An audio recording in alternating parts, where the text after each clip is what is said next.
A former campaign worker accused of stealing money from late U.S. Senate candidate Max Linn has been found guilty.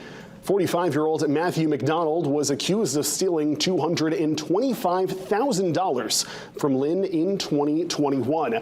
The verdict was delivered by the jury in Ellsworth today after a 2-day trial.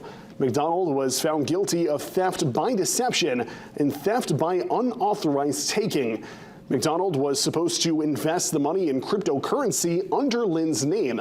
Prosecutors say Linn never saw the return of the money because McDonald misused the funds. His bank records show he used the money for gambling, personal expenses, and day trading stocks and crypto for himself. McDonald's defense claimed Linn knew McDonald had no experience in finance despite placing him in charge of crypto trading. Taking the stand himself, McDonald said there was an immense power imbalance between himself and Linn, stating he worked on his U.S. Senate campaign without proper pay and accused Linn of being violent and abusive. McDonald says he withheld the information about the loss of funds because he was scared of Linn's reaction. Despite Linn's passing in December 2021, prosecutors say it was still important to pursue the charges.